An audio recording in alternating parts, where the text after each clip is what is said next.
What's up, everybody? Welcome back to Honest Hockey Takes. Today we got for you guys 6 players that we think will have bounce back seasons. These are going to be 6 guys who last year really either were injured or weren't playing very well up to our standard, and we really think that they'll bounce back and just be a lot better this season. And I'm going to start off first with Victor Hedman from the Tampa Bay Lightning. Now, we've all known Victor Hedman has been an elite defenseman for a long time. He's been such a good two-way player. This is a guy who can play good in his own zone, break up passes, but he can also put up a ton of points. A couple years ago, this guy had 85 points. Last year, on the other hand, though, he only had 49 points in the whole season with a couple games only missed, so I can't even blame injury.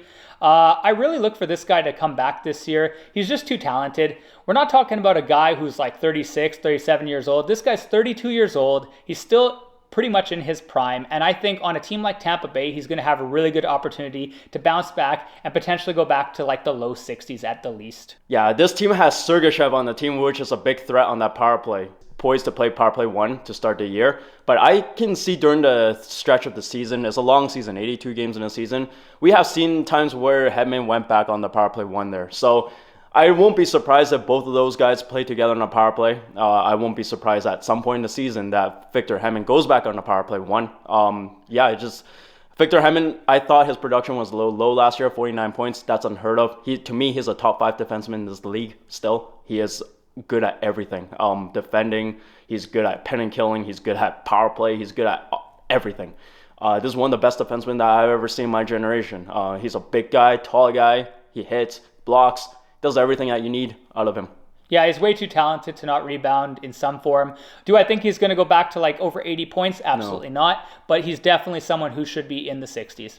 And the next player that we have is Sean Couturier, who's 30 years old now. It's actually crazy. I feel old considering how this player's already 30 years old. But anyways, he had only 17 points in 29 games played last year, and then he got injured. He got injured for the rest of the season, which was unfortunate.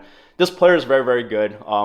He had a career high of 76 points, so I know he is capable of putting up mad totals. He's a great hockey player, one of the best two-way centermen in the game. I know the Philadelphia organization really missed having this player last season because this player is just so much for this team. I expect this player to really come back. This player might require some runway to get back to where he was, but I think this player is capable of going back to where he was. I think he has the capability of getting back to the 60-point mark.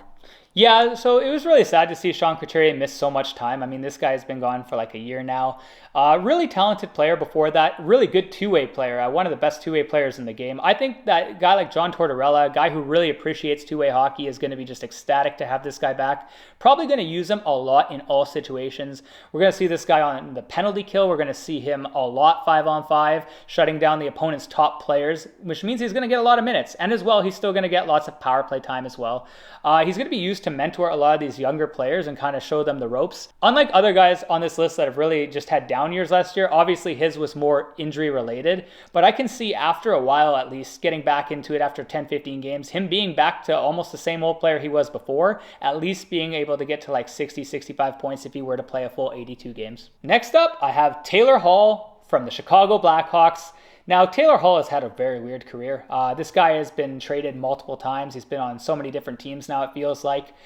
We saw him at the high point like 5-6 years ago with New Jersey, where he won the Hart Trophy. I mean, absolutely incredible season, over a point per game that year. And ever since then, he's kind of dipped down a bit and he's kind of been okay. Last year, only 36 points in 61 games. But I think this year is going to be a lot different. I think that place he's at right now on the Chicago Blackhawks, playing with Connor Bedard on that first line, I think these two are really going to hit it off. I think their games complement each other a lot. Bedard loves to shoot the puck. Hall is a very good playmaker.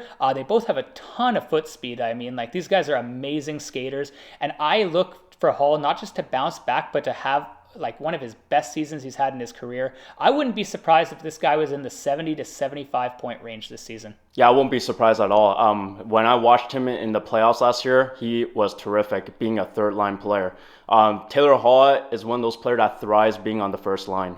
He needs to be the guy that is the go-to guy.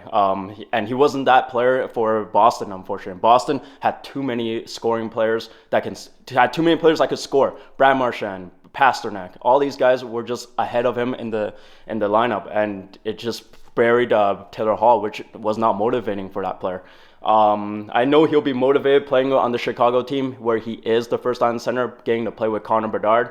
I'm pretty sure he is pretty happy to finally get that chance again. So I know he'll be pretty happy if he doesn't get injured, which I hope he doesn't. He's gonna have a terrific season. And the next player that we have is Jonathan Huberdeau from the Calgary Flames, who only had 55 points last year. You know what? He had a down year, and we all know that. Very famous one, very famous down year by him, biggest in history, I think.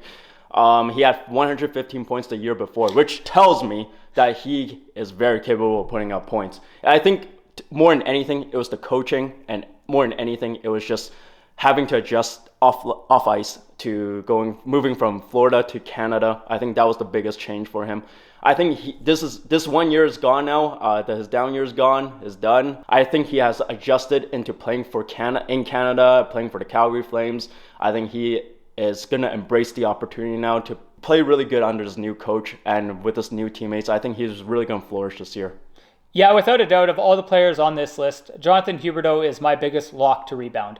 This guy is way too talented. You cannot luck out in this league to breaking 100 points. That's just not a thing. He is a very talented hockey player, one of the best playmakers in the entire NHL, bar none. We've seen it multiple seasons. This guy's put up 90, 100 points sometimes, like absolutely insane production. Last year was definitely an outlier, a blip on the map. We saw he didn't really get along very well with his coach. They had beef most of the year. It came out afterwards too that it was even worse than we thought. And I think that this guy is going to have his line mates play better. I mean, Elias Lindholm also struggled last year. I don't think that's going to happen. I think the Flames in general will be a lot better of a team now under a new coaching staff. And I just look for Huberdeau to be back. I think not all the way back to 100 points. I mean, he doesn't have the same players to play with he did in Florida, but I could see this guy being back at 80 to 85 points this season. Next up, I got Alex DeBrincat from the Detroit Red Wings. Last year, Alex DeBrincat on the Ottawa Senators, he really struggled. This is a guy who is a two-time 40-goal scorer. He only put up 27 goals last year, just cracked 60 points. Not really what we're accustomed to seeing from Alex DeBrincat. I think this year, playing on a new team where he is clearly the focal point, I mean, he's not playing behind anyone like he was with Stützle and Tkachuk. This guy is meant to be the number one offensive weapon on this team. He's going to be playing with Dylan Larkin and most likely Lucas Raymond. I think he has the potential to bounce back a lot. I don't know if he's going to get all the way back to 40 goals, but instead of 27 goals, I wouldn't be surprised if we saw 35, 36. Yeah, it became very clear that Alex DeBrincat did not have a good time in Ottawa when he played behind Brady Tkachuk. It became very, very clear. He did not enjoy being the second unit power play guy. He just didn't enjoy it at all. He likes the time when he was in Chicago, he was the focal point guy. He was the guy that was scoring all the goals with Patrick Kane. That's the type of player that I expect him to be in the Detroit Red Wings because he'll be playing on the line with Dylan Larkin and Lucas Raymond, who are both terrific playmakers. So it's going to really help this player shoot up a ton of goals. Fully expect Alex DeBrincat to have a bounce back season. I know he will, and he should be on every opportunity to do so. And the final player that we have on the list is Bryan Rust from the Pittsburgh Penguins, who had 46 points in 81 games played last season, which was not good by his standard because the year before he was almost a point per game. And I have seen the Bryan Rust game. I love this player. This player has a terrific ability to score goals. The only problem with Bryan Rust most of the time is his injury problems. But this season, I feel very strongly about the Pittsburgh Penguins. I feel like this is the last hurrah for this old core here, especially with Sidney Crosby and Evgeny Malkin. They're gonna do whatever it takes to win this year, and Bryan Rust is gonna be a big part of that. He has demonstrated continuous chemistry with Evgeny Malkin. He has been Evgeny Malkin's right wing for many times, many years, and he has been shooting up all these goals. I expect him nothing less.